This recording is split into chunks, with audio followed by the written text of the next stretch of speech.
kuri Maître Bukuru Ntwari.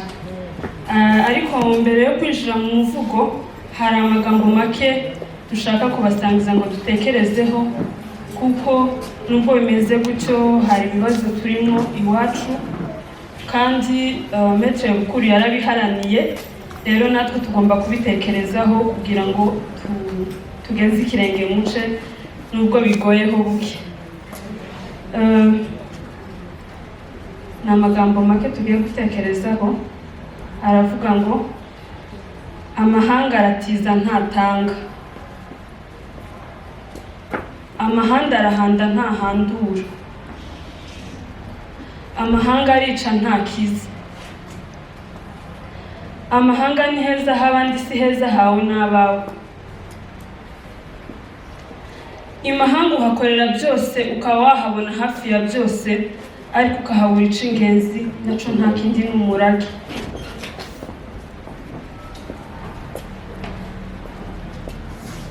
Amahanga nakuryohera uzibuke kuri konka nyina wundi, nakubihira ntugahweme kureba inzira itaha, nakuryohera ntugahweme kureba inzira iva imuhira, kuko bugihoramo urumuri rw'ibyiringiro. Ariko nubwo bikimeze gutyo, icyizere kiracyahari. Icyizere kiraremwa si cimeze. Icyizere kiravuka kigakura kigakomezwa. Icyizere ntigisanzweho. Icyizere kirakura kikera imbuto, imbuto ziza zisoromwa nabo zagenewe zikabaha ubuzima. Izo mbuto zose nizo Maître Bukuru yeze. Umugoroba wabaye w'umuborogo, twakundutse imigongo kubera inkuru y'inkubiri kubwo kubura umugabo w'ijabo n'ijambo, Maître Bukuru Ntwari. Maître Bukuru Ntwari yagiraga dona domene yo kuvugira ubwoko. Yari umusava, umusaje wavukanye sagesse. Yakundaga ubwoko, akanga agatotezo k'abatoteza abasigaye ruguru ku itongo, kandi tudasangiye na bitongo. Yari umu intellectuel, iyo ntabwo ari interpretation nk'ubishakamo intérêt. Yari eloquent muri ka iyo ari yo yose, ntiyikangaga ubusabusa kuko yari karivye. Ngiyo imvumba yaje ivuka kwa Ntwari. Avumbuka aravumera n'igihe yavugaga ntiyageraga kivuguruza. Yari rudatinya urubaye rubanda rutinya. Yari rutugwa mbara ibigambare yabigaruzaga ururimi rwe. Yari umugabo utagira ubujyajya. Umugewe wari wo gucogoza b'umunjyane. Yari incabwenge yacahaga abafite amacakubiri n'icama n'icaka cyo kudukura mu cacu buzira impamvu. Mu gihe cye ntiyarebereye. Yakoze icegeranyo maze atwereka icerekezo tubona icerezi nubwo dusigaye mu ceregate ca twenyine. Ibikorwa yakoze ni isomo rikomeye n'ubu tukiriko twiga. Ntiyagiraga ubwiko n'ubwibone, yarangwaga n'ubwitonzi bwinshi. Yari rudatinya urubaye rubanda rutinya rukamwisunga. Yari umugabo utagiraga ubwoba wakundaga ubwoko. Yari ingenga akagira n'ubwenge bwinshi akavugira n'abanyamurenge. N'ikirere kirekire yagenze niba kibazakigezamo ikirenge, n'ikigero cye nticagegwa. Maître Bukuru Ntwari we, uku nawe uragiye. Igendere ntiwabaye ikigabe, wabaye ikirangirane.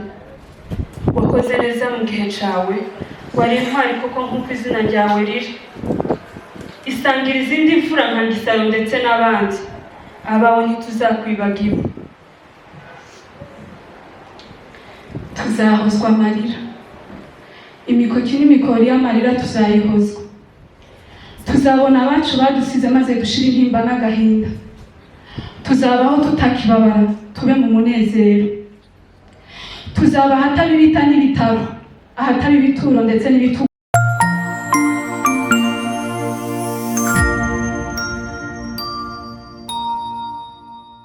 hakavuga ku murongo wa 7 ngo mwibuke abababanjirije imbere yayo bakababwiriza ijambo ry'Imana, muzirikane iherezo ry'ingeso zabo, mwigane kwizera kwabo.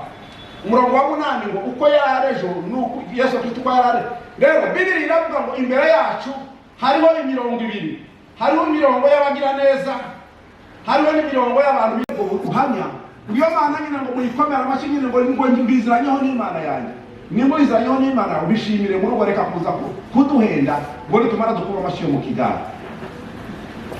Turashaka kuvuga umuntu witwa Ntwari Bukuru nk'umuntu ufite amateka yabaye muri envelope ifunguye, apana urwandiko rufunze, nk'umuntu wikize nka frere z'ibihugu byo cyangwa ikifungura abantu bakayibona. Imana ishimwe.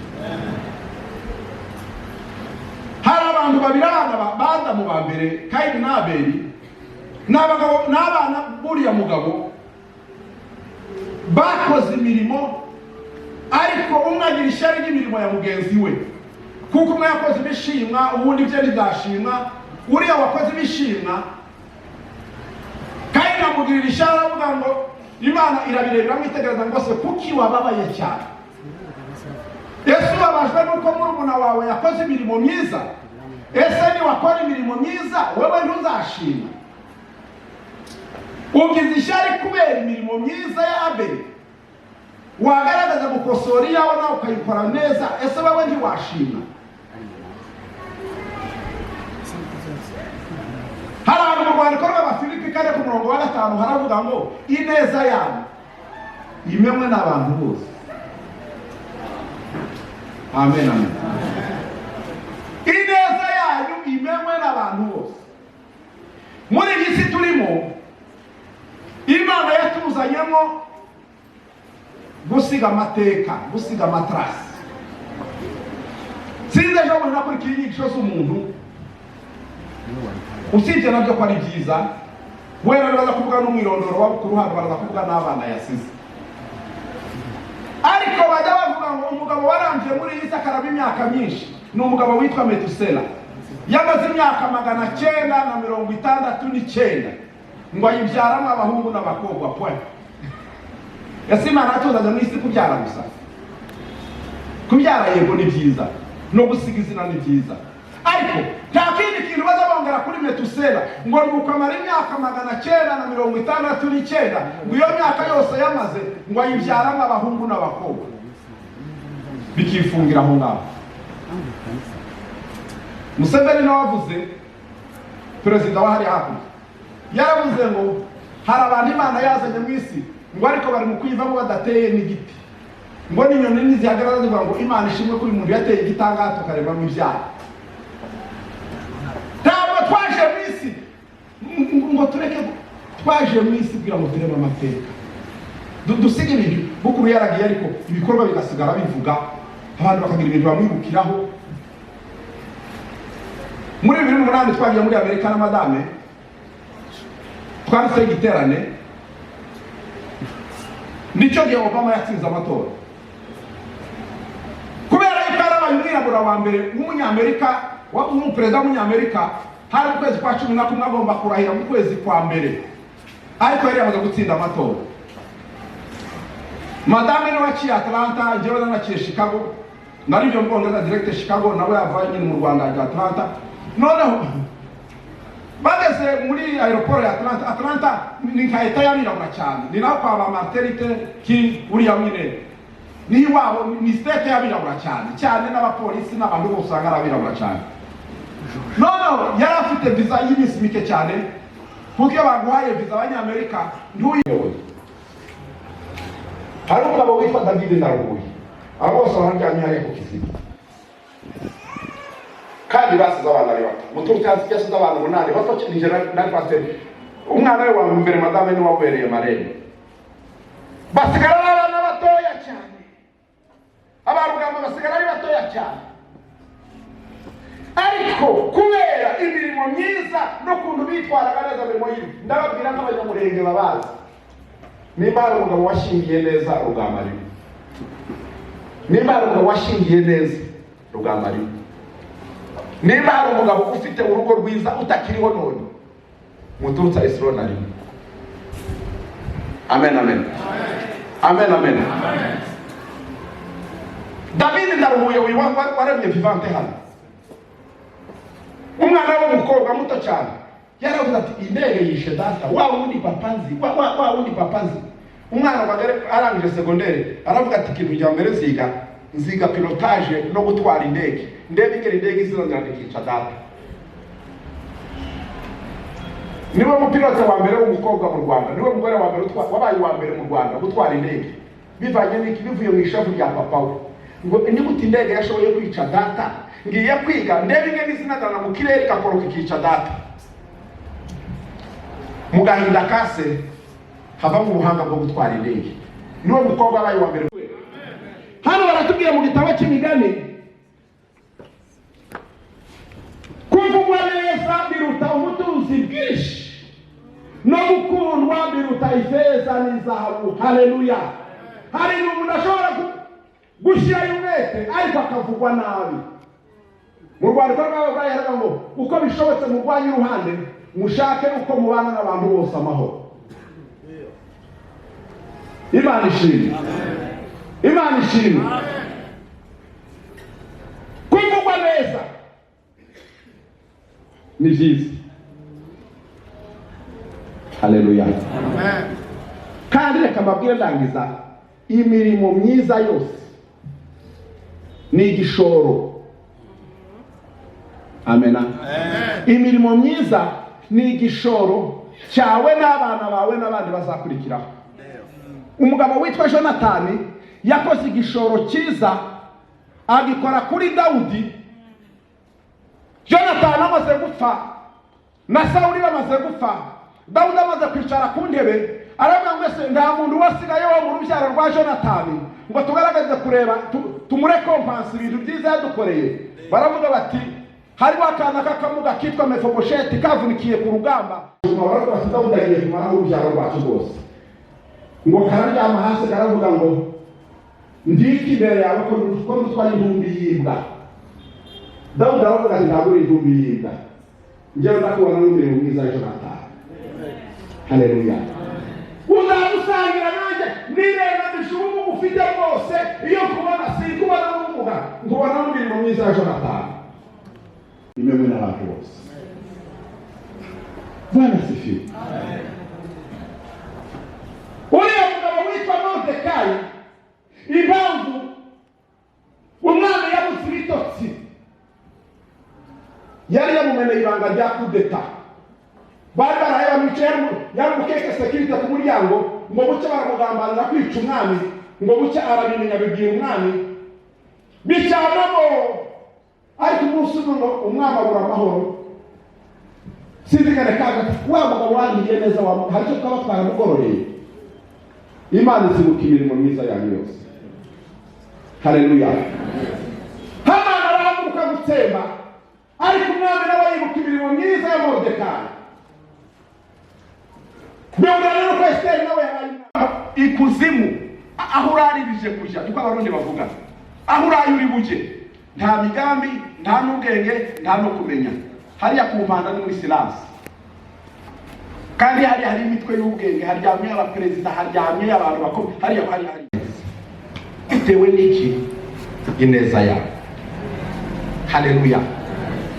Ibyo vuga mwabyumvise. Nari muto none ndashaje, niyo mpamvu narabwiye ngo imirimo myiza ni igishoro. Imana ibahe umugisha, Imana ibakomeze. Bukuru Ntwari yasize abana ariko yasize igishoro. Twebwe twenyine nk'abavandimwe hano no muri community hose ahantu hirya no hino, ntabwo abana bazasaba ukuye natwe nk'abantu. Imana izita ku muhate n'imirimo myiza ashatse gukora. Duhumurike bene data nk'umuryango w'abayashunga cyangwa se wo kwa Ntwari na community yacu turi hano. Nashatse kuvuga yuko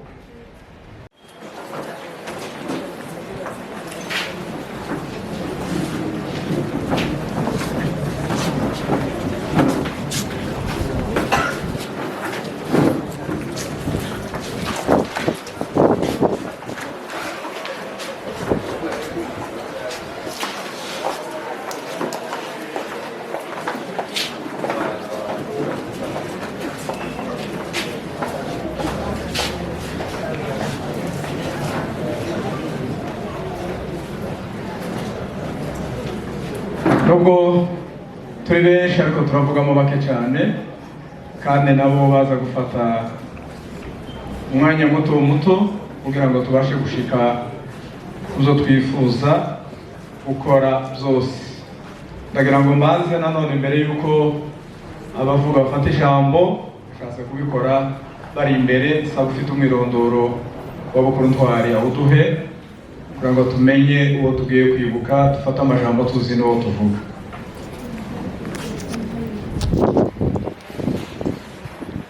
Murakoze, tubagezeho umwirondoro wa nyakwigendera nk'uko urangije kuduhumuriza yabivuze. Yavuze ko Bukuru Ntwari ari umuntu munini cyane. Rero wewe wicaye niwaza kumva tutavuze icyo wari umuziho, twagerageje gukusanya utuntu dukeya mu mwirondoro we. Niwaza kumva rero tutavuze icyo wari umuziho uraza kutubabarira gakeya. Amazina nyakwigendera, amazina yitwaga Bukuru Ntwari wa Ntaganzwa, se yitwa Gategeko Simoni, nyina yitwaga Nyirakarongi Uzia. Yavutse ku munsi umwe w'ukwezi kwa mbere 1964 ahitwa muri Zaire. Icyo gihe cyitwa muri Zaire, ubu ni Repubulika Iharanira Demokarasi ya Kongo. Yavukiye ahitwa mu Minembwe. Uwo yashakanye n'umugore witwa Nyashimwe Lea wo mu muryango w'Abasinzira. Bazaranye abana 8, akaba ari nabo banasize. Bashakanye mu mwaka w'1984. Abamukomokamo bose akaba ari abantu 11, ni ukuvuga ngo n'abantu 8 n'abuzukuru 3 asize. Amashuri yize mu 1971 kugeza mu 1977 yize amashuri atangira ari abanza mu Gatanga. Icyo gihe hari Zaire. Icyo gihe yarangije muri 1977. Mu 1978 kugeza mu 1984 yatangiye amashuri yisumbuye mu Gatanga. Igice cya kabiri aza kukigira aho bita mu Kagogo, aza gusoreza amashuri ye yisumbuye mu Bijombo muri 1984. 1987 kugeza mu 1988 yagiye kuri kaminuza aho bita Lubumbashi muri Katanga, yiga mu ishami cyangwa se faculté d'histoire. Niho yafatiye impamyabushobozi ya kaminuza muri iryo shami ry'amateka ariyo histoire mu Faransa. Mu 2008 kugeza mu 2013 yasubiye kandi kuja kwikarisha ubwenge kuri kaminuza ya Iraq mu Rwanda mu ishami ry'amategeko cyangwa se faculté de droit. Imirimo yakoze 1988 gushitsa 1993 yabaye umwarimu hano muri iki gihugu cy'u Burundi. Mu 1995 gushika mu 1997 yabaye umucuruzi mu Rwanda. Mu 1998 yatangiye umwuga w'itangazamakuru mu Rwanda no hanze yo mu Rwanda. Yakoreye ibitangazamakuru bikurikira: yakoreye igitangazamakuru cyitwa Ukuri, akorera n'igitangazamakuru cyitwa Umurage. Nyuma yaje gushinga ikinyamakuru cye bwite cyitwa Ibiyaga Bigari. Mu 2013 kugeza mu 2014 yabaye umwavoka mu rugaga rw'abavoka mu Rwanda. Mu 2016 kugeza mu 2001 yabaye umunyamakuru wigenga, akaba n'umwanditsi w'ibitabo byinshi cyane yanditse. Mu 2015 kugeza mu 2021 yatangiye ishyirahamwe riharanira inyungu ridaharanira inyungu za politike ari ryo yise Action pour la paix, la justice et le travail, APIT mu mfunyapfunyo. Inyandiko twashoboye gukusanya yanditse, inyandiko n'ibitabo yanditse yashoboye kwandika, muri bike izo twashoboye kubona, yanditse amateka y'abanyamurenge, abanyamurenge mu gutsinda intambara Simba Murere mu 1994 gushitsa mu 1968. Yanditse ikindi gitabo yise Le mystère de l'hécatombe infligée au Banyamulenge Gatumba Burundi en 2004. Yanditse n'izindi nyandiko nyinshi zinyuranye zivuga hejuru y'akarengane gakorerwa abo mu bwoko bw'Abanyamulenge, ubuzima bwe bwa Kristo. Nyakwigendera yabatijwe mu mwaka wa yabatije mu mwaka wa 1978 mu itorero rya Sepake muri Repubulika Iharanira Demokarasi ya Kongo. Nyuma yakomereje umurimo w'Imana muri KDC, aho yari n'umuririmbyi muri korali. Ubu yitavye Imana yasengeraga mu itorero rya Ensemble de Dieu, ari naho arangirije imirimo ya hano ku isi. Ijambo rye rya nyuma yavuze ushobora kumwirukiraho, ari naryo rya nyuma yavuze ati twaratereranwe nitwe turi ku isoko ryo kurimbuka, murabibona namwe. Rero hari mu ijoro ryo kuwa gatatu tariki ya 2 ukwezi kwa gatandatu 2021 uca ku ijoro ryo kuwa 4 tariki ya 3 ukwezi kwa gatandatu 2021 niho twakiriye inkuru y'incamugongo igihe cy'isaha 4:30 zo mu gatondo ko Metere Bukuru Ntwari wa Ntagandwa yishwe urupfu rw'abashinyaguro. Tukaba tumwifurije iruhuko ridashira. Reka nsabe abantu baraha bose ushobore guhaguruka dushobore kumwibuka umuntu umwe.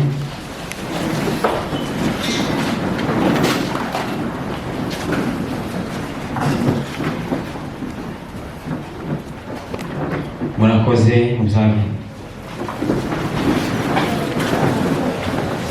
Murakoze cyane kwezaho umwirondoro nyakwigendera Metere Bukuru Ntwari.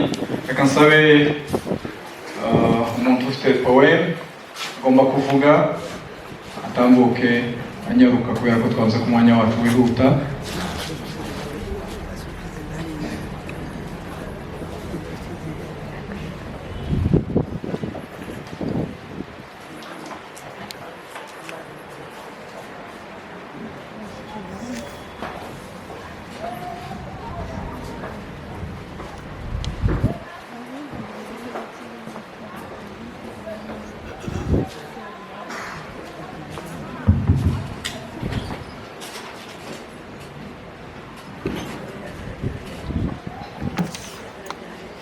Barakoze cyane kuduha umwanya.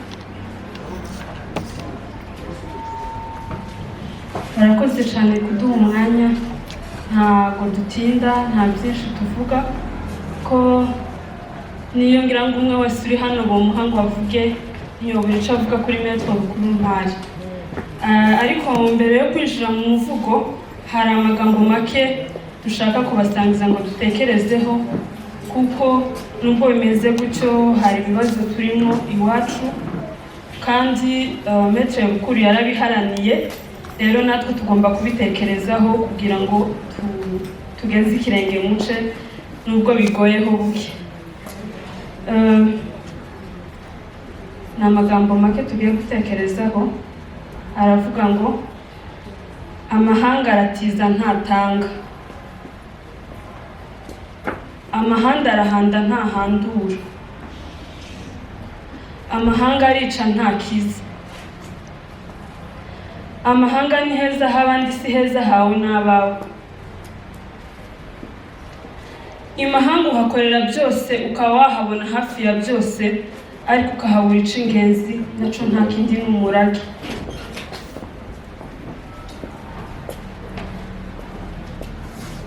Amahanga nakuryohera uzibuke kuri konka nyina wundi.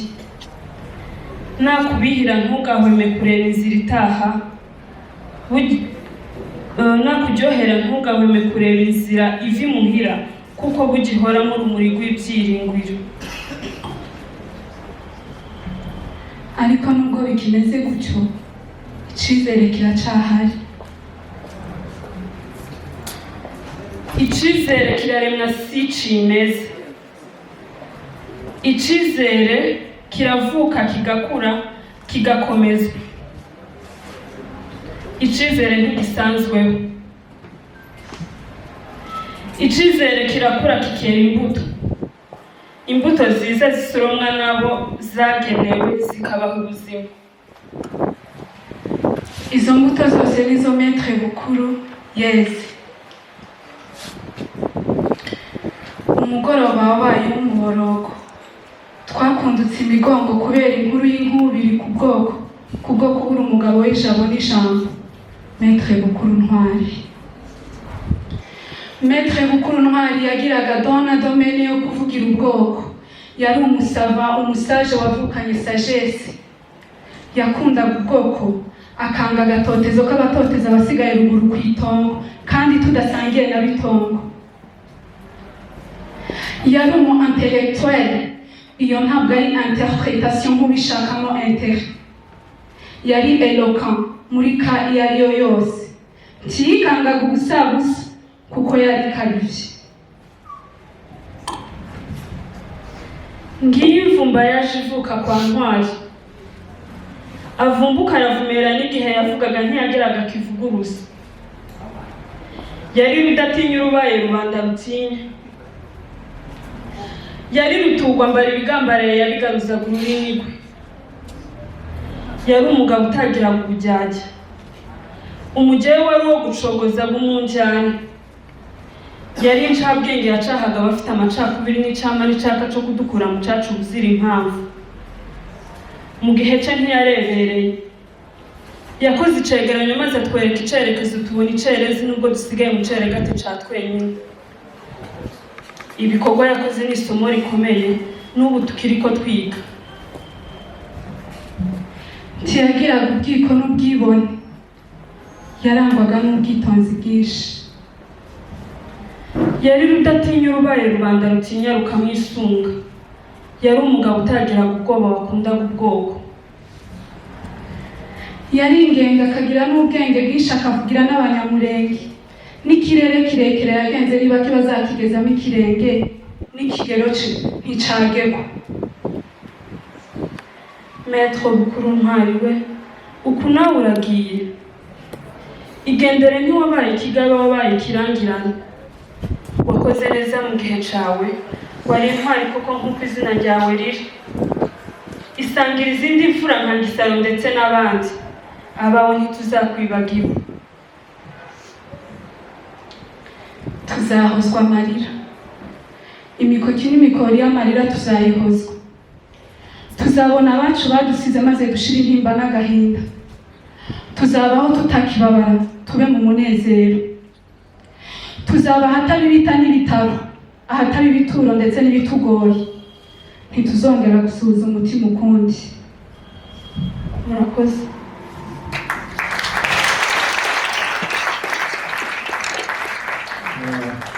barakoze cyane. Reka dukurikiranye, hariho undi muntu ufise poe cyangwa icyo ashatse kuvuga. Reka nsabe umusaza Alexandre nawe asome ibyanditse bike kuri Bukuru Ntwari.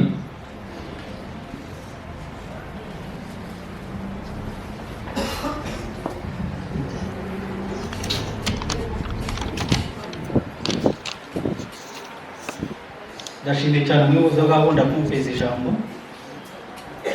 Enanda y'umvuga ni makesi menshi cyane, ariko n'amagambo asa nayo ngoye bamaze kuvuga.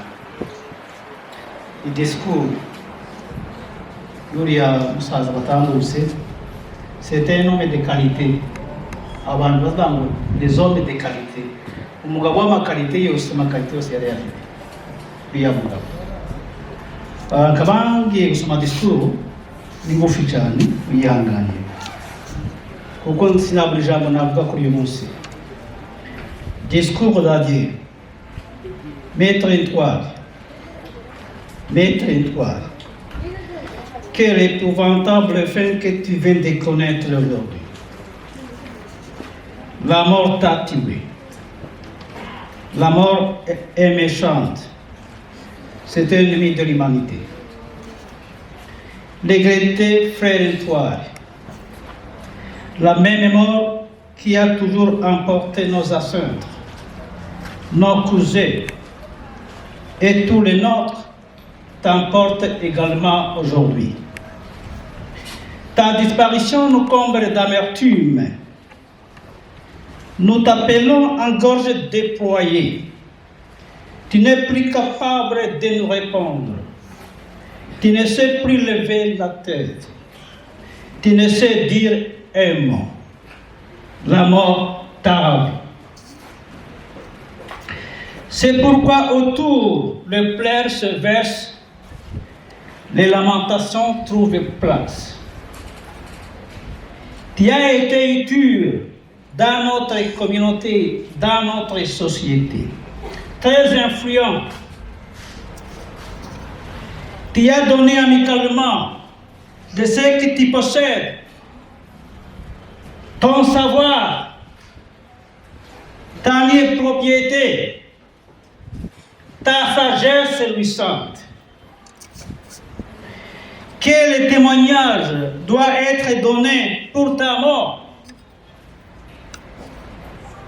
C'est défendre l'égalité et la liberté et l'unité. C'est défendre la dignité et le respect inaliénable de la personnalité humaine. Maudit sont ces jours, puis maudit ces jours, que nous l'appellerons la malédiction divine à Adam et Ève. Maître Étoile, frère Étoile, l'histoire, c'est un cimetière. Allez, qu'on dit tout ça, que Dieu de nos pères, Dieu de providence illumine ton chemin et te repose dans sa cour, et que ta face y fleurisse à jamais. Adieu, frère Étoile, paix à ton âme, à Maholima.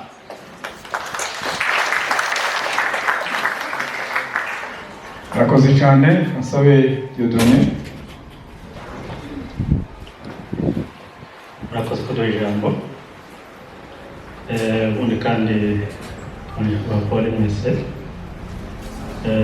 umugabo perezida wacu sekuru ntaganzwa na sokuru rwizigura baravukana, ariko mu by'ukuri icyo si cyo ngendera, ndabizi ko mwababaye cyo kimwe natwe.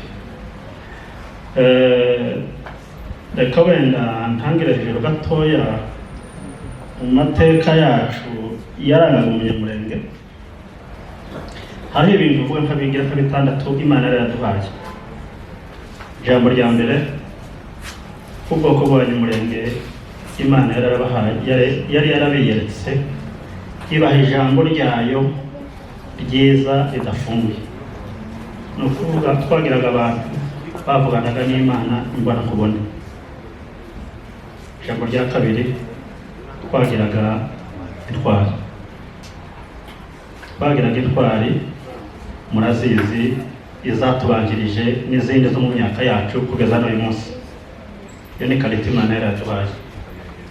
Irindi jambo ryongeyeho, Imana yaraduhaye ishaka. Ubwoko bw'abanyamurenge bwari bwubatswe n'ishaka. Sindumva mu yandi moko umugabo wigeze kugabika ijana. Umugabo wigeze kugabika, hano bagabye nk'abandi ijana rirenga. Ntawe ndumva, ariko umuntu wabikoze ni umunyamurenge. Umunyamurenge kandi ikindi cyamurangaga ni ibanga. Umunyamurenge yarebutswe n'ibanga. Twagiraga abantu b'ibanga, twagiraga abagabo b'ibanga. Ikindi cyongeyeho, abanyamurenge bagiraga ubwenge. Ubwenge kavukire. Umunyamurenge mwagaza mwicarana, akakugenzuramo amagambo 5 gusa uvuze, akamenya uwo uriwe.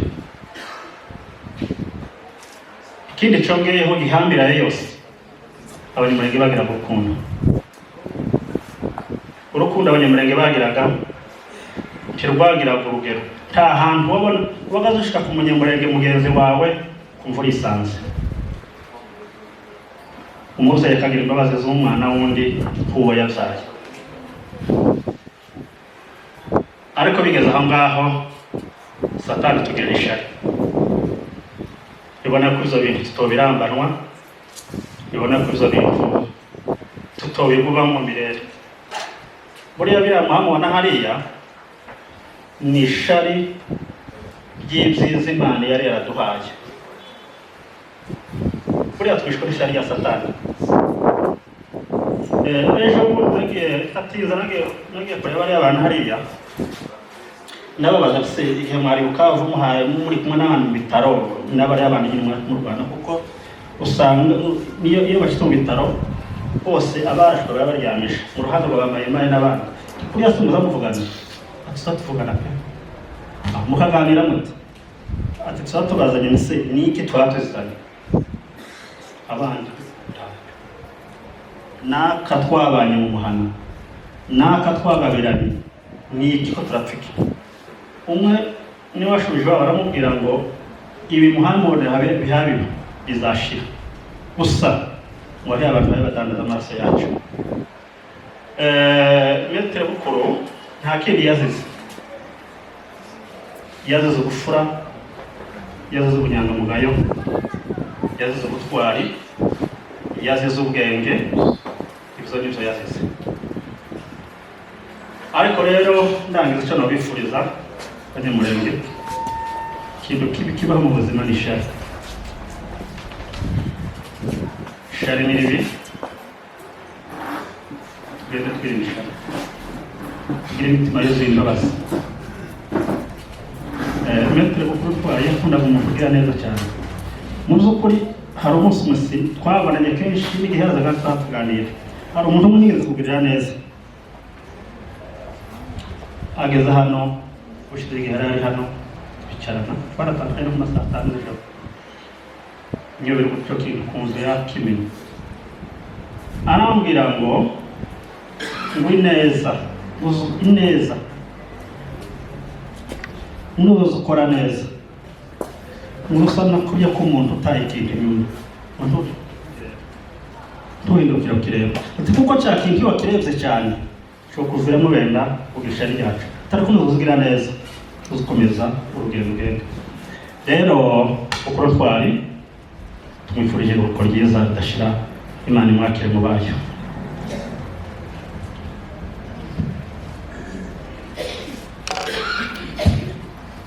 Dufatiyeho iwacu mu frère Diadona amaze kuvuga, uyu mugabo Metre Bukuru twari wa Ntagangwa ryari izina rya sekuru, kuko Diadona amaze kubivuga.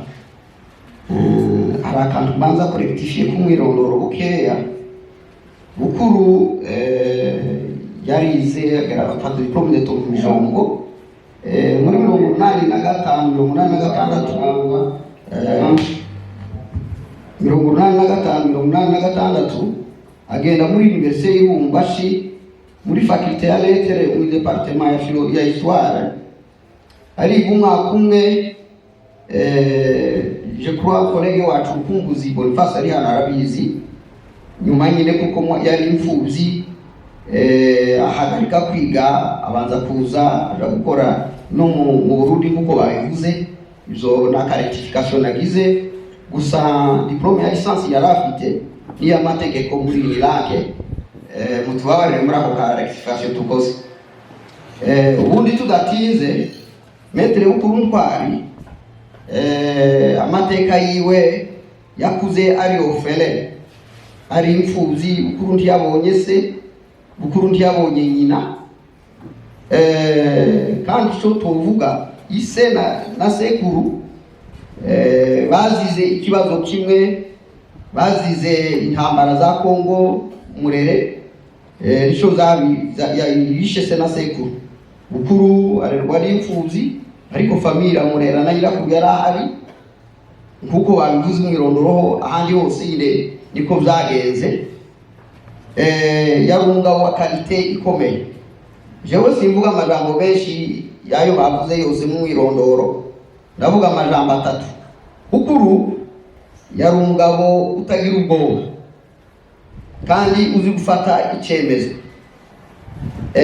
Abantu bize ibyigwa bya psychology hari hamwe muri chapitre ya volonté baza bavuga ngo indwara imwe ya volonté yitwa ngo ni aburi intellectuel. Umuntu akaba yo boza tuvuge nk'ibyo kurya birimo isumu kandi wowe ukaba wamenye ko isumu ihari, ariko kuko urwaye iyo ndwara ya aburi intellectuel ugafata ibyo kurya ukabirya kandi wamenye ko birimo isumu. Bukuru yari umugabo de qualité, utijonjo udasufrire niyo ndwara ya aburi intellectuel, yari azi kudeside n'ibyo avuga. Bose yari umugabo utagira ubwoba.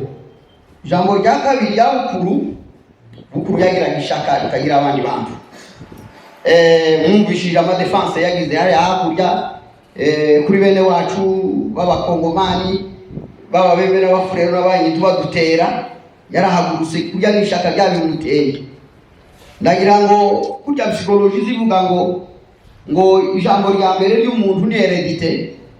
Ndagira ngo ni heredité bakuri Ntaganzwa yigeze kumbwira Bukuru ngo muri 60 ngo rero 59 mu gihe umwami w'u Rwanda Kigeli Bahunze ngo yari hano mu Burundi, ngo sekuru Ntaganzwa ngo n'undi mugabo ngo nimuganwa ngo baorganiza abanyamurenge mu biriya muco hagati, baravuga ati muze mushaka ko tubona icyo tuzakurebeshaho Kigeli, tunamuheze n'ihamba yo kuzoja hanze y'agahundi.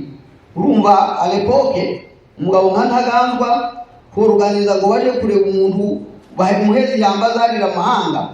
Ndagira ngo niho Bukuru yakijije iryo shaka rikomeye. Icya gatatu Bukuru yagiraga memoire, yagiraga umutwe udasanzwe mw'abagabo.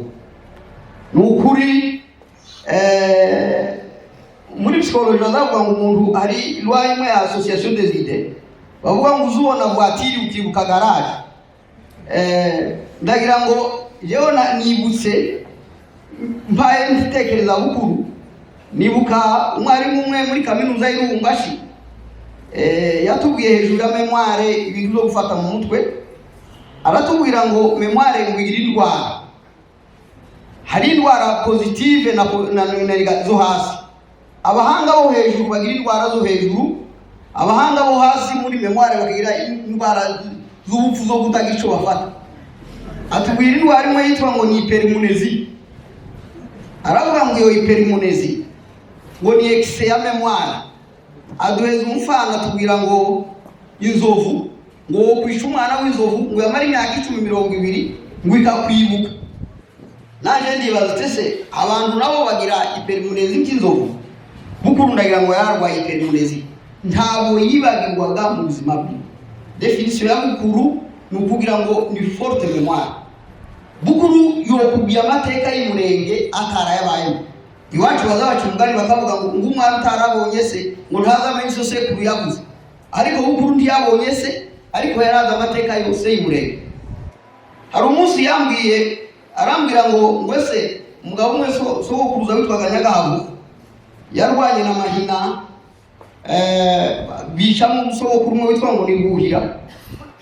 Bukuru ntabwo yageze umurenge, ariko yagazandesingire amakolina barwaniye naho Buhira yaguye. Kibaza tese Bukuru utarabonye se na sekuru ibi byose yabiguye na nukuri gutaye biblioteki iteye ubwoba. Yagiraga umutwe utagira abantu, yagazavuga ijambo yiwe na precision, akakubwira ngo muri yisaha muri uyu mwaka mu munsi runaka habaye iki. Kibagirwaga Bukuru kabisa. Yari grande biblioteki. Murumva biratubabaje gutakaza umuntu ugira forte mémoire ngiyo, numuwa waruteye ubwoba, ariko nukwihangana kuko ndakundi. Zulu yaravuze mu historie ngo rekilese murire avancer se murire ngo mmevo avancer murire, nundi azize koze no mwabanyamurenge mwese muraha.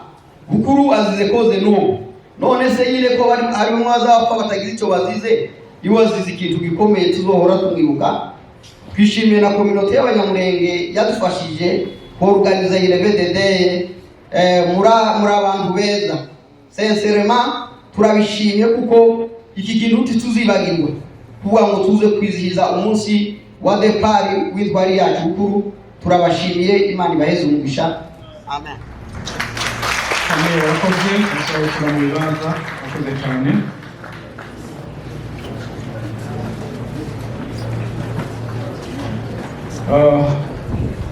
Kugira ngo uko twabivuze turiko turagenda gucungura umwanya ko inyuma y'igikorwa turimo harimo hari ikindi gikorwa kiza gukorwa na mwene data Sankara uza gupresenta igitabo nawe yanditse. Reka nsabe ba nyirarume ari nabo basebukwe twabima ijambo muri uyu munsi. Abasinzira nibo ba nyirarume kandi nibo basebukwe, nabo banyaruka cyane kandi umuntu umwe badufasha bakihuta kugira ngo ntitubiye mu ijambo kandi yahavukaga.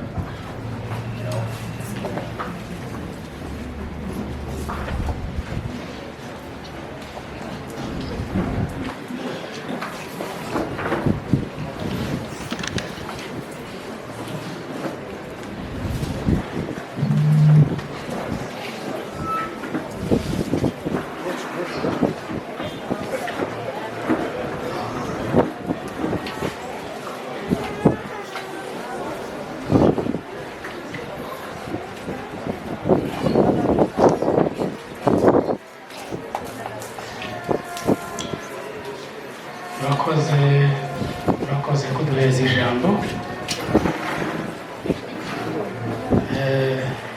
Turabishimye kuko muri orere muri gahunda ntacyo byari byanditse ariko bikubise bibutse barabikora. Turabashimiye.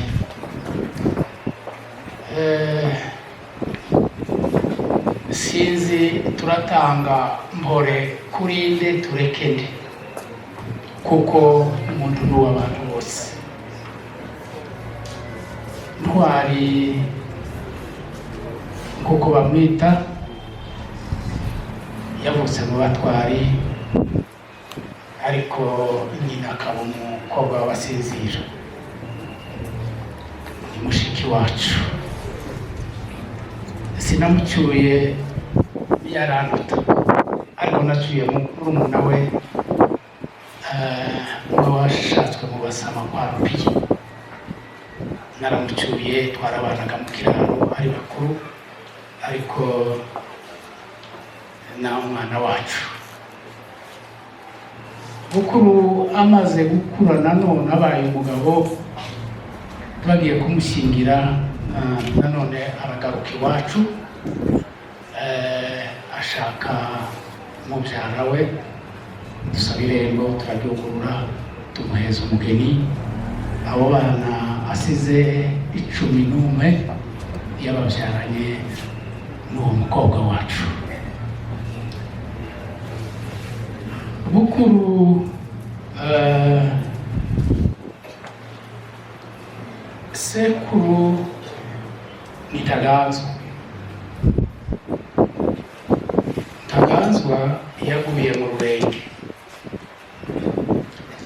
Inka z'abatwari zaranyazwe zabo, aragenda afata sisi wabutontonida mugabohera kuko zari zagiye mu Babembe iriye epfo. Rupembe akaba ari umupasiteri uzwi muri ako karere. Araza aramubwira ati wifashe tuze kureba niba twogarurika. Baragiye ntibagarutse, iyo ngiyo bicwa n'abamayimayi. Ise Gategeko yishwe n'abasirikare. Niko nza niyo makuru nzi. Ndetse ga iyo mu Rurenge nari nzi ko na Karamudoga umuhungu we ariyo yaguye, ariko bukuru arambwira ngo siyo bukuru uyu nguyu washaje. Abari bambwira ngo ntibaguye hamwe, Karamudoga yapfuye umunsi wiwe ikindi gihe. Murumva urwo ni umuryango umwe, Ntaganzwa yishwe n'abariya bantu, Gategeka umuhungu we mukuru yishwe n'abo ngabo nyine, Karamudoga bavukana bose yishwe nabo. Ça fait pitié, birababaje. Abo ni abavukana ni babandi bavuze bahananye nk'abantu batunganye, abo ngabo nibo babishe, birababaje. Bukuru yari intwari nyine nk'uko izina ryabo rimeze. Uriya mugabo niwe uzi ukunda kuvuga igifaransa ngo c'était un homme de qualité. Ni ukuri yari umugabo w'ubwenge. Abantu baza bakontribuye ariko n'ubwenge buva ku Mana. C'est inné. Uzugenda ukabana n'abandi ukabareberaho ariko nanone uzusanga igikuru cyane ari ubwenge ine bwo kuvuga bw'akavukire. Iyo mirimo yose yakoze byazaga biva mu bwenge bwe. Initiative yabona harenganya akavuga ati oya suku akarenganura agatanga impanuro. Nta kindi yazize ukuvuga ukuri kwiwe, nta kindi. Kandi nk'ako kundi bavuze ngo gukora icyo wahawe gukora mu bikorana umwete. Yazaga abona abantu barengana bikamubuza amahoro, agahaguruka akagenda. Jewe ubu ngubu sinariza aho yarasigaye, tanto wamumvuga mu birembwe, tanto ngubivuga ngaho hehe. Kubera iki? Kubera rya shyaka ryari rimupusa kuvuga ngo genda uvuge, niyenda mu mvugo zawe haboneka igisubizo.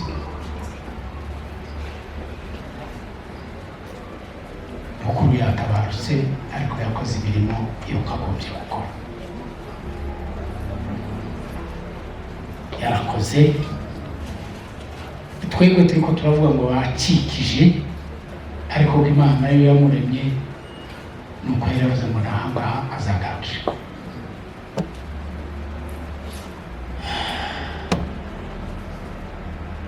Dutanze pole kuri twese ababyeyi b'impande zose, umuryango wacu wese n'imirimo yaraye akora.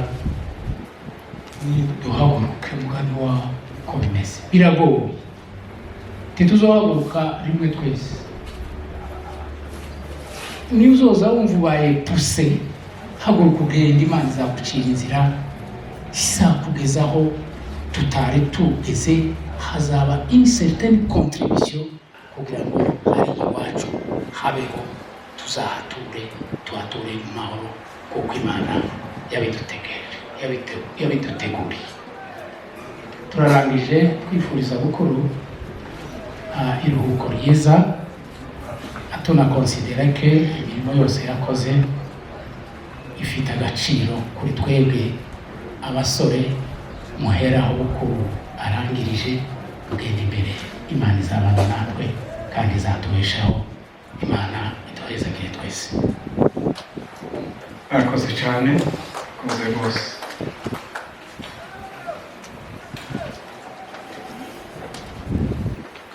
Tugiye kumva abantu babiri twavuze kare baza kuvuga ku bijyanye n'ubutwari bwa Bukuru Ntwari ndetse icyerekezo yari afise n'icyo ushobora kudufasha natwe abandi. Turumva Revera Console, iminota twamuhaye arayizi, ayijeje turaza guha umwanya Dr. Lazare nawe naza kugira icyo atubwiye. Nituva muri ibyo nababwiye ko tutihuta, hariho mwene data Sankara wanditse igitabo n'abaza kudushikiriza uyu munsi ku gisoma.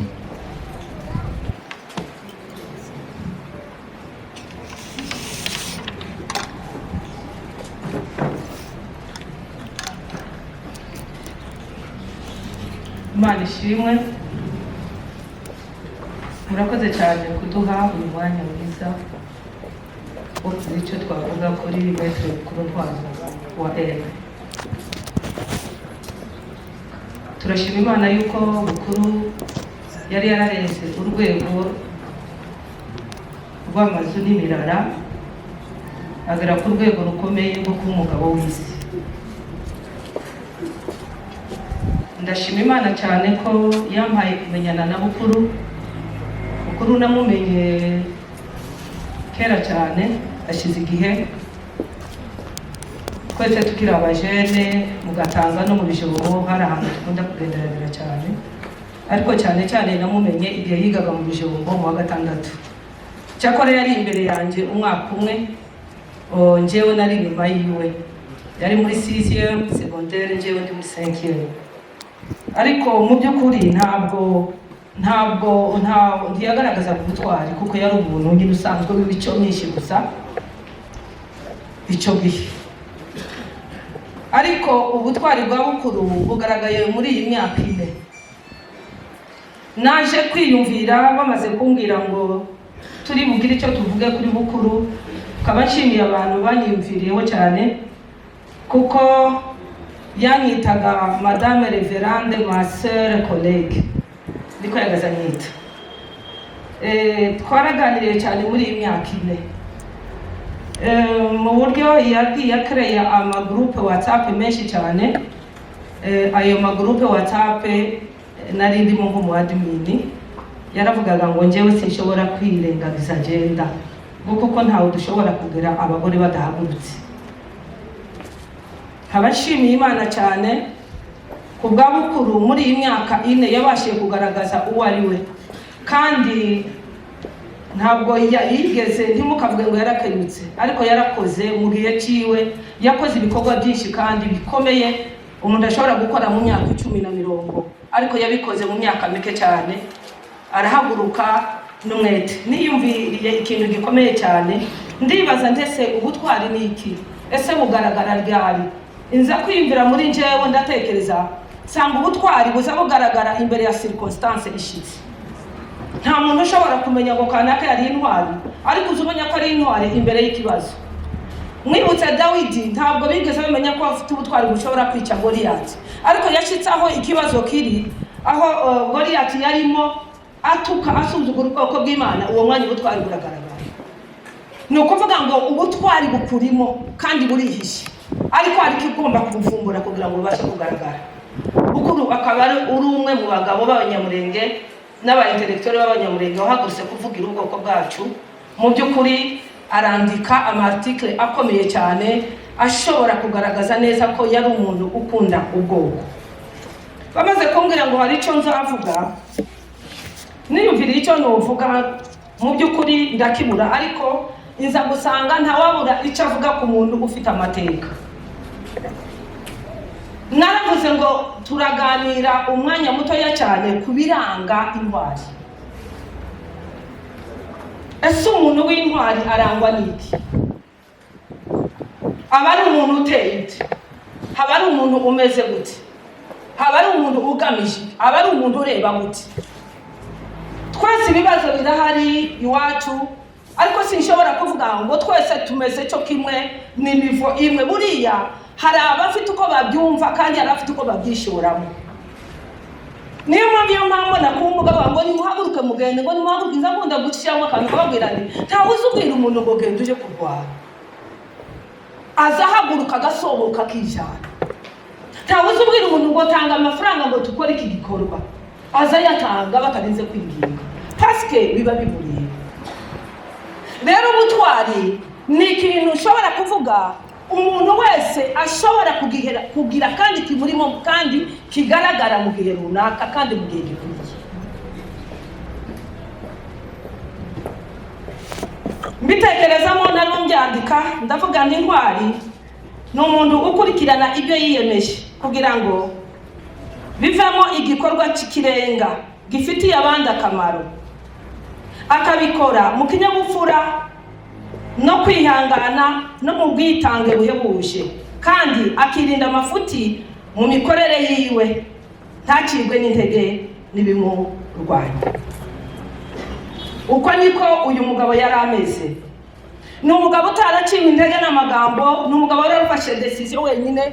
Ndashaka kubabwira ukuntu bukuru yakoraga. Yarandika, yarangiza kwandika akaja inbox akavuga ngo sike ngo iyi article ngo shobora kuyisohora ngo ndishobora kugaragara nabi. Yari umuntu utakazuga umuntu umuha conseil. Yari umuntu utagazuga ubwenge bw'abandi. Yari umuntu uza ukora ibintu. Hari igihe yigeze gusohora audio yo kuvuga, noneho umuntu umwe aravuga ngo nyabuna bukuru ngo uzoreke ngo kuvuga n'ukuri ngo ntubizi ngo uzo wandika.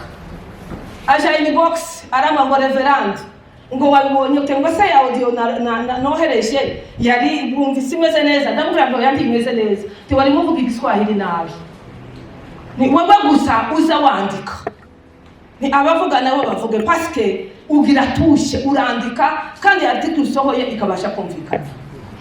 Rero ni umuntu utaracibwaga intege n'abandi bantu, cyangwa se ibyo abana byananiye abandi ngo atinye kubyishoramo.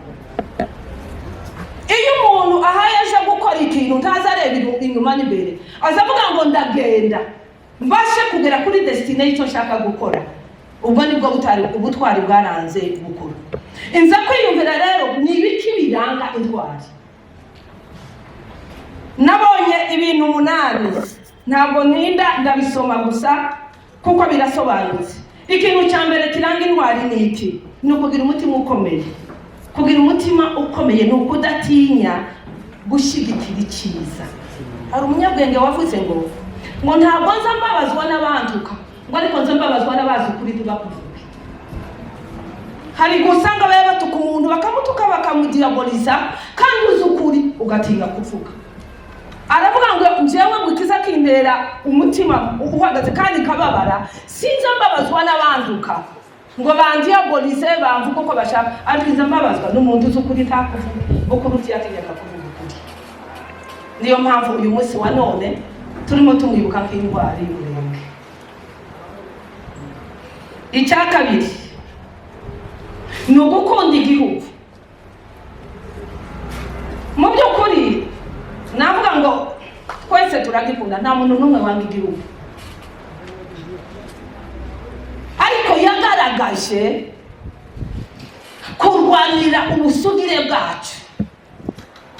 Batubwiye ijambo rya nyuma yavuze, yaravuga ngo umunyamurenge ngo nikishwe,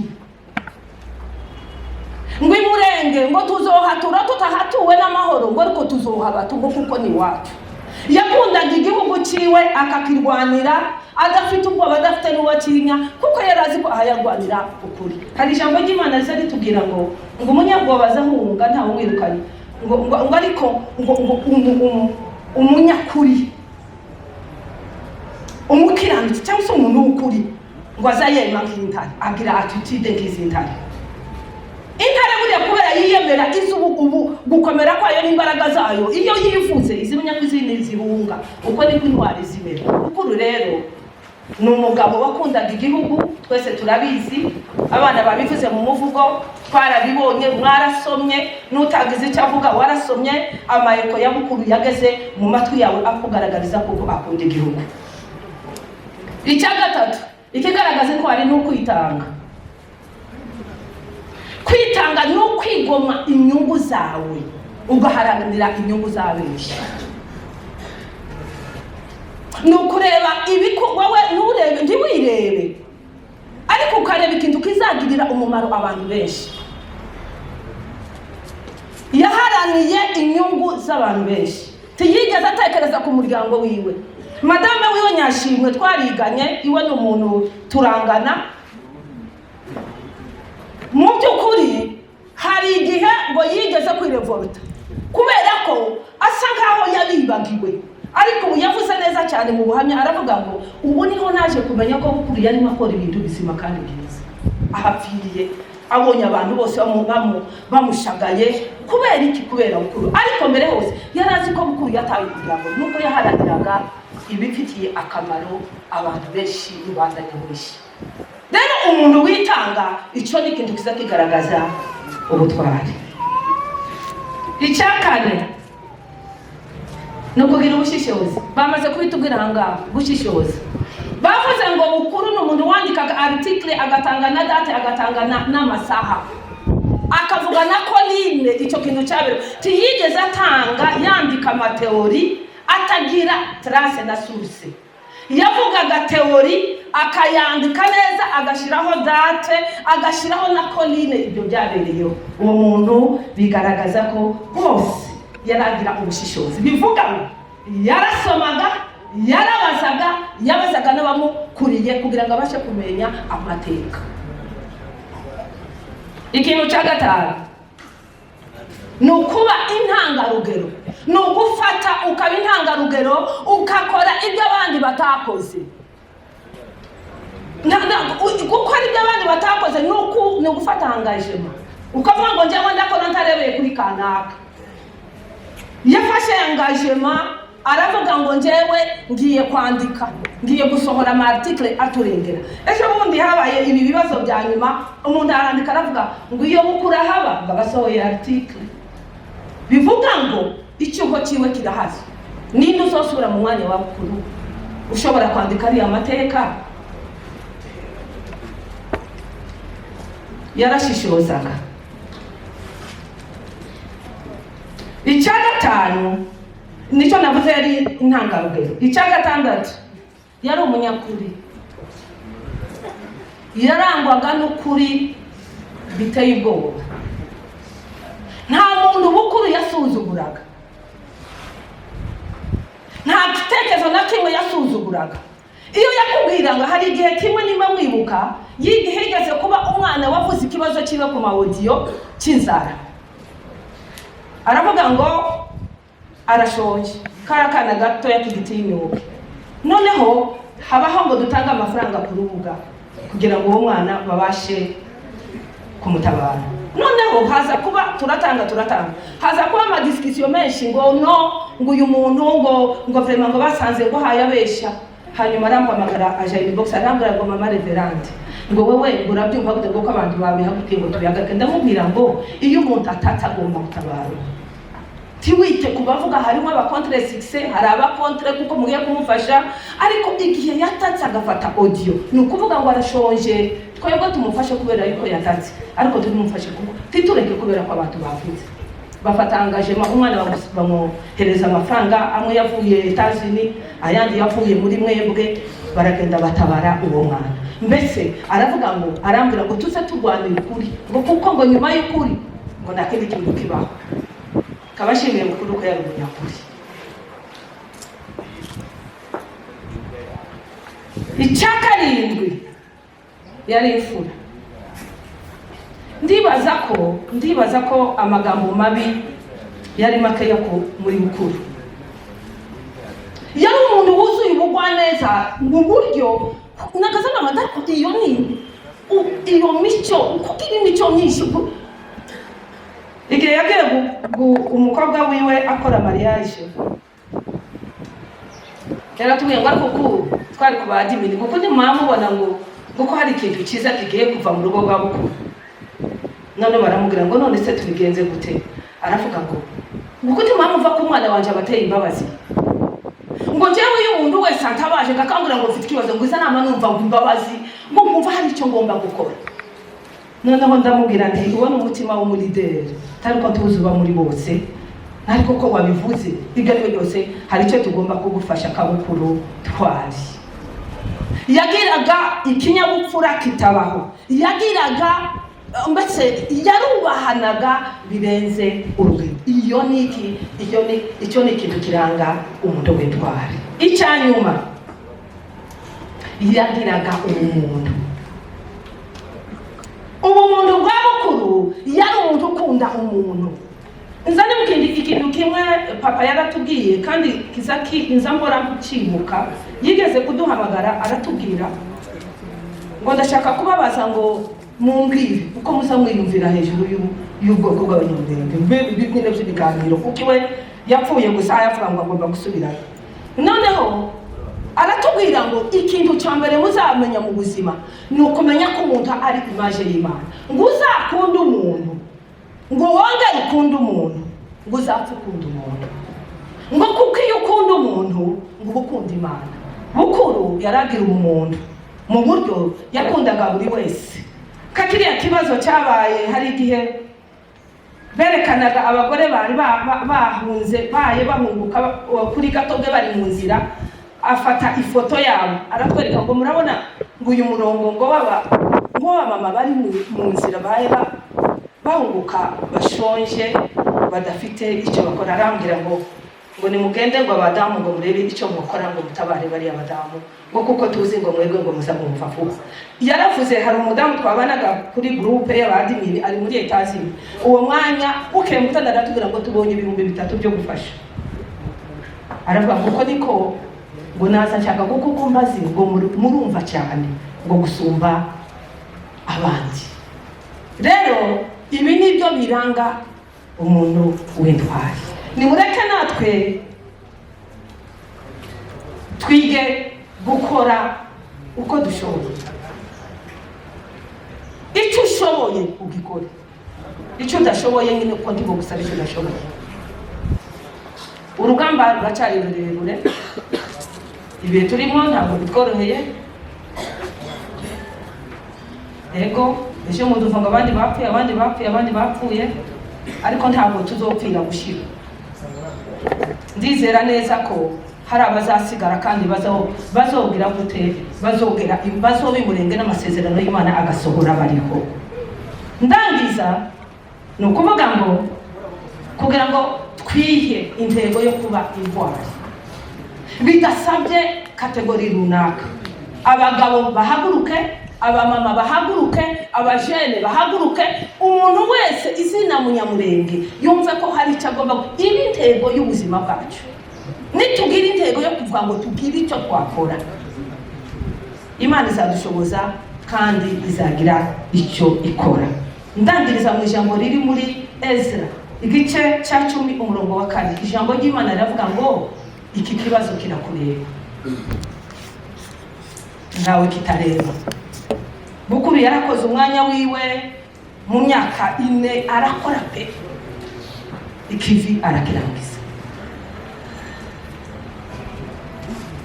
Asigaye natwe twibaza, natwe tugomba gukora, nawe ugomba gukora kuko aferi irakureba nanjye irandeba. Aba ni intwari nabasize amamonima tuzora tubibuka. Yigeze kumbwira arambwira aranyandikira kumbwira ngo abapasiteri ngo b'intwari nguzi ngo bimurenge ngo tuzobakorera amamonima. Buriya yari maje ruguru mu Mirenge ngo aje kubaka archive y'Umurenge n'amateka y'Umurenge, ngo kandi ngo azobubaka n'amamonima ngo abantu bose bagiye bakora ibintu bikomeye. Ariko Imana yabonye ko iherezo ibyo yakoze byarangiye, ahasigaye iramutwara. Rero ikifikira imbere yawe, ikifikira imbere yanjye, ikifikira imbere yacu twese, buri wese ari icyo agomba gukora kugira ngo abashe kugera mu rwego mwene data aho yagarukiye, natwe tubandanye. Imana ibamugisha. Akoze cyane gakoma kongera amashyi menshi. Asabe Dr. Lazaro nawe ze barakurikirana kubera umwanya.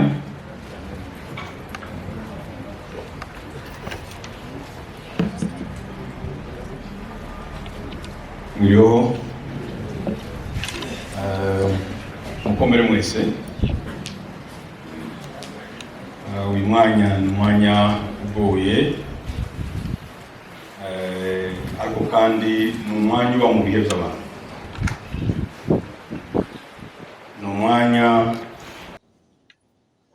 Imana niba ariyo yaremyega yarimo ibyizirema n'ibyo bindi nimba ariyo, ariko niba muzamutubwira bimwe muzamutubwira ngo Imana ngo nizirema, umunsi umwe mukatubwira ngo niyo yazanye niyo yatwaye, undi munsi mukatubwira ngo ni Satani yatwaye.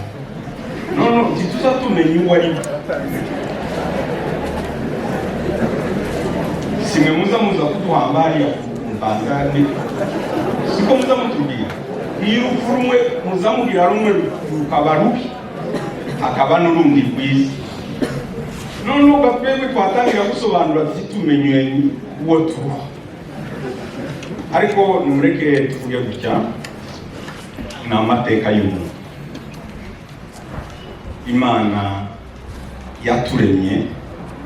yaturemeye na karimi iduhereza kubaho none neza, ariko tukongera tukagira n'ibyiringiro kuko na nyuma y'ubu bugingo tuzongera tukabaho. Ni nacyo gituma ndatinya numvise abantu bavuga ngo waho yeme ngo bamuhamagaye, numva abantu kabaye akanyaga. Ese utwoba nk'abavuga ngo nimba ho akanyaga rwangana nako simbizi, ariko reka mbabwire tuzaduhunga ubwoba ariko urupfu tuzatujana narwo. Icya kabiri, imva zacu zizaba kuri ariko imyuka yacu izagitaha.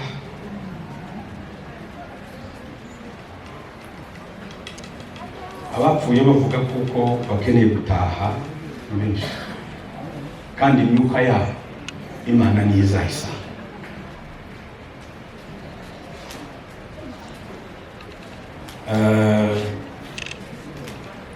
Ibigwi bizoba henshi, n'ahantu tuzapfa n'ahandi tuzapfa, ariko ingorane ziriho nuko dupfa tutagira iwacu n'imyuka yacu ikabura itaha. Abaza barwanira uburenganzira bw'abantu, tuzito turwanira uburenganzira bwacu twebwe tukiga, ariko tuza turwanira n'uburenganzira bw'aho imyuka yacu izaruhukira. Mbere y'uko Imana itahukana ikwiriye kubaho, nicyo gituma n'imva z'abantu zigira agaciro. Mumbabarire nimba mvuze amajambo atumvikana. Nabahaye mpore Metre Bukuru jewe twabatijwe umunsi umwe.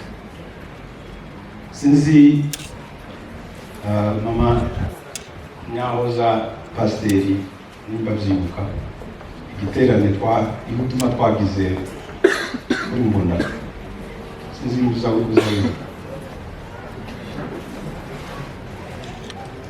muri 78 igihe tubatijwe. Watubatije yari marehemu Pasiteri Lazaro Simbo Wasana Bukumbwe, yo watubatije.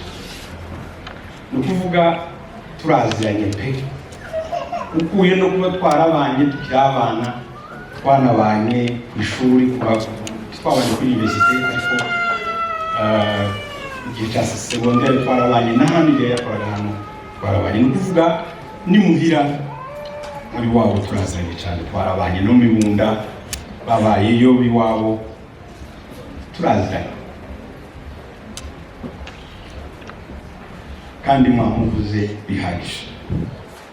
Mbere yuko naje ngira icyo mvuga, reka mbanze mbashimire. Hari abantu batoye amahuzu baradutuma, hari ababyeyi mwambitse abandi babyeyi bameze kandi baraberewe.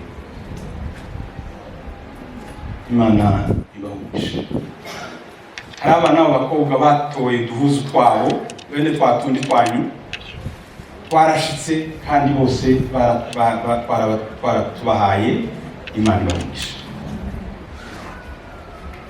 Hari abasaza bagabo batoye imyenda yabo, nayo twarayijanye yarashize. Murashobora kuja hariya kwa Naumu, habamo amakoti meza, amakoti y'idolari 10, kuvuga $38 uzugura costume, wamara ukayihereza ukayigororera hariya kwa Erike yamarikaja iriya ruguru, pasiteri akayambara agatanga ameza kabiri. Nubishoboza kuko n'ubundi mwarabikoze. Imana ibahugishe. uno munsi twibuka ntwari, hari n'izindi ntwari nyinshi muzi zajanye ziriko zikomeza zigenda. Hari abagore, ababyeyi ba mama n'abandi basore baherutse kugenda. Abanyamurenge mureke twese bose turibukira. Kandi ijambo mfite kubabwira ni ijambo rimwe gusa. Ibyo ntwari yaharaniye n'ibyo abandi bose baharaniye n'ibyo bariya babyeyi baharaniye, bakaraswa bagacuruzwa za bayonete, abakecuru b'imyaka 72, abandi bagakurwamo n'inda, ariko bakemera bakarara ku musozi kugira ngo akarengane bafite barebe yuko hari uwo barengana. Bose uko bangana, abakozweho uruhande rumwe n'urundi, Imana yo mu ijuru ibahumurize. Isi igira amatwi,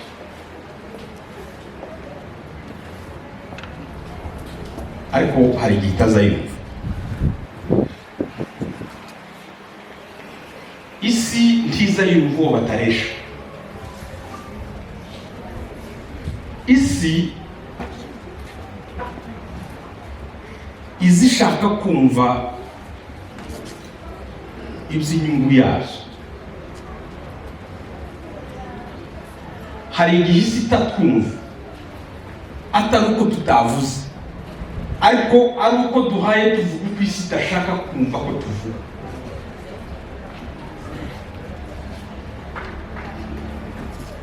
Isi ntiri mu kutwumva kubera kuko imvugo dukoresha ntabwo yishaka. Isi ntihaye twumva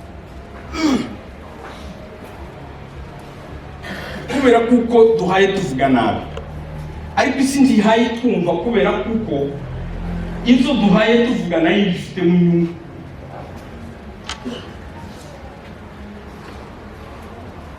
Bavukanye niko bari mu bibazo bavuga ku kantu kasa karyoha. Inshuti zacu banyamurenge batuye hirya no hino baraha. Yesu aje kwinjira i Yerusalemu, habaga abana batarinjira mu rusengero, n'abagore batarinjira mu rusengero, n'abakene bandi batageza binjira mu rusengero. Kandi abo bana bageza barira, bageza bavuga bakavuza induru, ariko ntiyagira n'abagize urusengero ntibabona. Ariko umunsi umwe Yesu araza ngo agere yinjiye mu muhanda agiye kwinjira mu rusengero, abana ngo baregerana, ngo begerane, amajwi yabo ngo aba menshi aruta y'ab'isi. Isi ibwira Yesu ngo cecekesha aba bana. Yesu arababwira ngo nibaceceka amabuye azavuga. Hari ijambo ushaka kwasigira, murikunde muryange, mu gihe tutaravuga turumwe ijwi ryacu ndirizumvika. Yesu kugira ngo abe umuvugizi w'abana, nuko abana bavugiye hamwe, abana baririmbiye hamwe, amajwi yabo ngo ananirwa kubuzwa kumvika, abantu bananirwa kubacecekesha ngo babwire Yesu. Yesu arababwira ngo nibaceceka amabuye aravuga. Nimureke tube umwe n'ibyo ntwari yaharaniye, nimureke tube umwe n'ibyo bariya abagore bariya ababyeyi bahaye basya. Kuba badaheruka mu minembwe, muri bamwe mwebwe wenda muheruka mu minembwe kera, ariko baheruka mu minembwe, kandi muri mwebwe mugira ya macakubiri yanyu y'amadini, bamwe ngo ni abangaba, abandi ngo ni abandi ngo ni mu maraso y'abariya abagore, mu mbeho y'abariya ababyeyi, mu bibazo by'abariya babyeyi ntibamenye gaturika, ntibamenye sepeza, ntibamenye kadeze, ntibamenye na mitonde babayeho. Mureke tubyigireho. Nta wa Polo na Apolo. Sisi ko bazavuga mwe muza mutwigisha.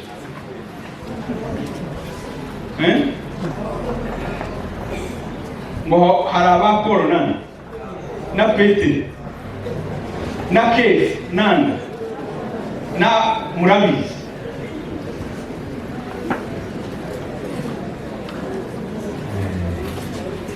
Ariko gateoloji ukuganda ndabazi nubwo numusekega nanje natesha kujwe, ariko ndabizi icyo nshaka kubabwira ni bapasiteri babyeyi muri hano, nimureke turwanire tituzoba mwisi itagira ibibazo. Muzontuka nzobatuka, muzumvuga nabi nzobavuga nabi, muzantekereza nabi nzabatekereza nabi.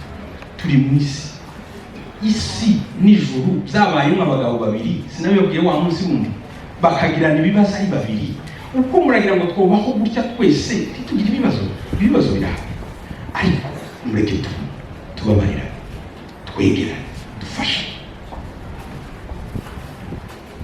Ikibazo cyawe kiba ikibazo cyaje, ikibazo cya mama kiba ikibazo cya mushe, ikibazo cya mukuru wanje kiba ikibazo cya murumuna wanje. Kandi ntitubikore kubera kuko tutazi, kuko hari uko tuzenda tuza tuvuga amajwi abiri.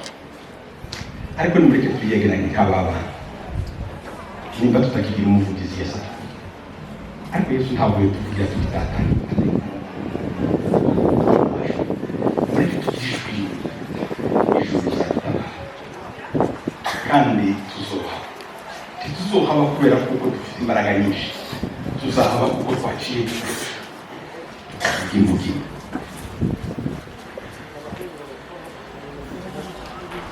Ndarangije mbabwira kuko mu rupfu rw'intwari Imana izihabyara izindi.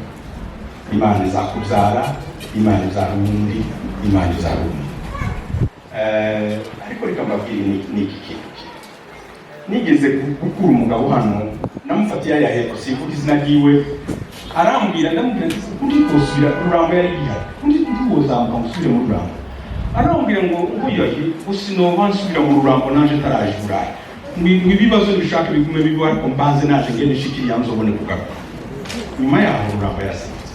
Ariko reka mbabwire, nimureke tugire umutima waho tuzaba imitima yacu ikaruhuka.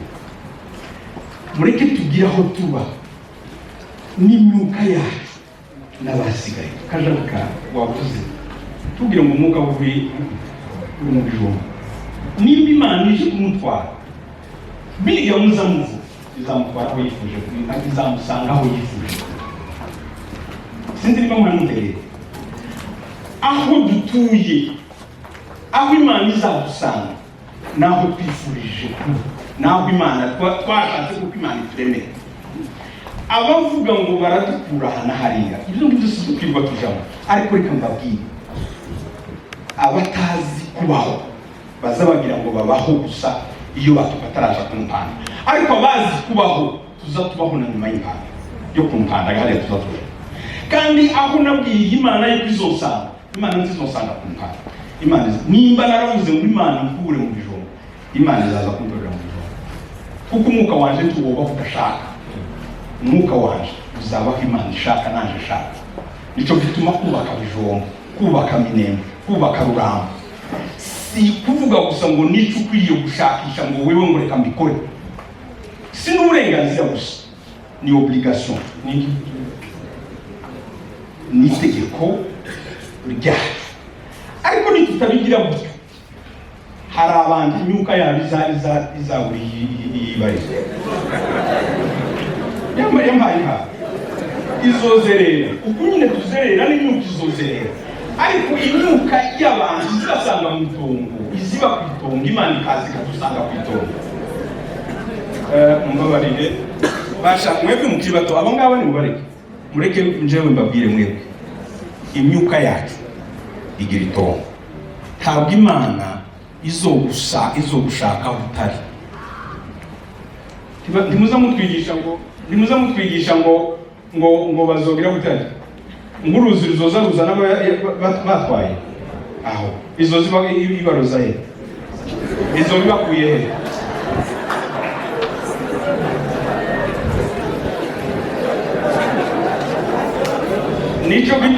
nico gituma guharanira iwacu si none gusa ngo nuko tukiriho ariko duharanira iwacu kuko hubatse amateka y'iwacu uzopfura umunyamurenge imana izakwakira umunyamurenge cyo ndangirijeho abagabo bose b'abagabo mureke twubaka amateka yacu kuko bayatubwiye ariko duhere mu kubabarirana duhere mu kumvikana icyo dupfa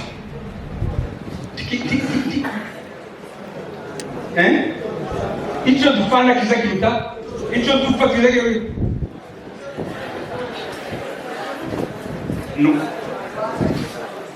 ni ukuvuga gutya reka mbabwire mbabarire natwaye umwanya ndashaka kubabwira ngo niba hari icyo uzi udahuriraho na mugenzi wawe ntikukubuze gutekereza intérêt supérieur y'umunyamurenge uburiya ube n'ubundi ariko nimureke twubaka amateka y'ibituro yacu twe tugihari n'abuzukuru bacu ariko twubake n'amateka y'ibituro zacu amagufwa ya Yozefu barayabize timubizi kubera iki bayabize nurese kurega ngo ndi umuteoloji mutoya kugira ngo mbibabwire imana yo mu ijuru akomeze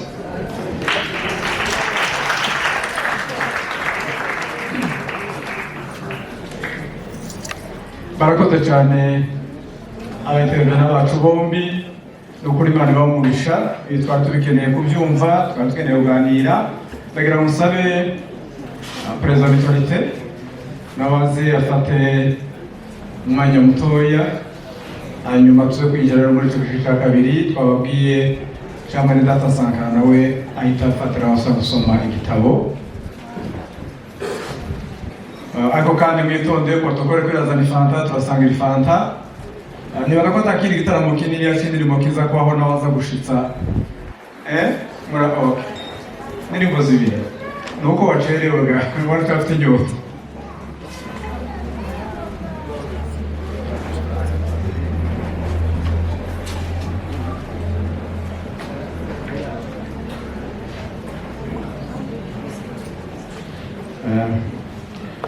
arakoze umuyobozi wa gahunda angiye baha pole wese famiye y'abavuga bahashuga umunyamurenge wese ahari twavuze ngo pole sintinda ndavuga gato cyane kubera ko umwanya wagiye kandi hakiri ibindi bintu twari tuzi ngo twatangiye kare turarangiza kare ariko umwanya rimwe na rimwe uratunanira kugera kandi nuko tugomba kuzihanganira gutyo akantu mvuga bavuze ubutwari bwa ntwari bavuze urukundo yagiraga intwari yari yakwi kuko ikibazo twari dufite iwacu dufite ikibazo twese tuzi twari yari umukingi umwe kutuvugira ku buryo duhatwega ntwari yari ni kimwe n'abariya mama ejo bundi bagize icyumweru cyose mu minembwe kuri centre bahaye bareka mu maduba yabo cyangwa se bapfa bazira uko imana yabaremye ni ukuri intwari imana imwakire twarabanye ndamuzi cyane yabaye mu marungu iminsi itari myinshi cyane turi mu gitembe hakurya yaho ndamuzi cyane kubera ko bamuvuze cyane sinshaka gusura gutinda kugira ngo mbanguke ncuguze uburyo umwete ndavuga utuntu tubiri narivuze ko ntwari yari apfuye ku kibazo dufite yarafashije abandi bahangariye ku rugamba kubavugira kubatabariza kuvuga urupfu abantu bapfa urwo ari rwo tureke gupfa imbumbakano. Yavugaga yari porte parole wacu ariko yagiye. Abazavuga abanyamurenge bakavuga ngo intwari zipfa indi kavuka. Nizere ko hariho abandi bazovuga barahari kandi bazokora. Ariko ngiye gusubira inyuma gatoya. Interpera umutima wa buri wese uri hano. Seko ntwari we yakoraga biriya. Twe turakora ibiki? Ku kibazo kiri wacu kandi kiremereye. Ko twe duhatuvuga ndwara twiyoriza ko natwara umukingi twagomba gufata. Hari umukingi uno munsi wewe nanje turi hano twagomba gufata. Tituvuge kuri journal, titwandike ariko tugakora. Ndakeka ko umutima wa buri wese nimba wabutse afite umutima uri conscient ari uko nshaka kuvuga. Reka mbe pratique uvuge impuruke. Abana bari ku rugamba bacu bapfa bazi uko bameze. Bamwe bari hano bararwaye babuze amafaranga. Hari kubahereza amahuzu kuri ya dogiteri yavuze abari haya. Niki duhaye gukora kuri zose. Ko tuguma kuvuga ngo twari ko atahanye ibikorwa byo bimukurikiye mugani wa Bibiliya. Se twebwe n'ikizo dukurikiye. Ko tujya tukaryama tukirenzaho twirorosa tugasa naho tutarebwa n'izo mbizo zose. Ndabasaba shikami ko mwakagombye kwikubita gasha mugakora. Ejo ntitwazobura icyo tukuvuga. Nukuri bavuze abagore baguye hariya bicwa, bavuze abandi bavuye gushaka ibiki, turavuga abantu abana bose bari hano bakomeretse bamugaye bagize gute. Nibiba interpele muhaguruke. Tumushima ubutwari bw'abandi ntibuja kuri wewe. Gira ube active nawe ukora ibizi cyukoze. Kubwo ikiriyo ndashaka kuvuga ko hari envelope zigiye gutanguye. Izo envelope ntawateguye kino kintu. Mushiremo ikimazi nimba ariko abarundi bavyita. Shiremo amafaranga twishure fanta iri hano. Ibi bikorwa n'amafaranga. Abafite envelope ndabaza kusaba pasiteri yanyagize mu bantu bayacishe mu bantu umuntu atanga amafaranga asanzwe. Ndabararikira icyo kirangiye kuwa gatanu ndabararikira muri Assemblée Générale tuzokora hano kuri Gerizo kuwa gatanu. Turabandikira tubabwira amasaha samedi. Bavuze samedi? Okay. Samedi pardon. Samedi tuzohurira hano tuvugane. Hari byinshi zo gukora, hari byinshi zo kumenya iwacu ko hameze. Tuzobwirana n'amakuru kuri ubwo bwose, kuri ibyo byose nongeye kubabwira ngo pole. Naho ubundi Imana ntwari yakoreye imuhe iruhuko ryiza. Murakoze, ngira umunsi mwiza. Murakoze Perezida. Nagira ngo nsabe bariko baratanga envelope kuko yivuze no gushigikira ibikorwa kugira ngo kirangire neza. Umwe wese ku ndoro ufite uyishire muri envelope. Nsabe abasore bari muri protocole baduha fanta. Muri ico gihe turiko turanywa fanta ko rimwe na rimwe ari fanta. Sinzi ko ari fanta isakuza cyangwa abantu. Ariko iyo abantu bafata fanta harabaho kunyagara gatoya. Sabe abaririmbyi bari hano baze dufate fanta ariko bararirimba. Duhita twakira mwene data Sankara kandi mwihangane by'ukuri mumve no gutwara ntabwo ni bwa gutwara rwose dora tuvuga niba yaranditse igitabo cy'impapuro amajana tugomba kumushigikira tukanamushimira icyo gikorwa gikomeye yakoze. Reka n'abakora duifanta nsabe abaririmbyi bakora ducishira indirimbo kugira ngo tuze kwakira mwene data Sankara.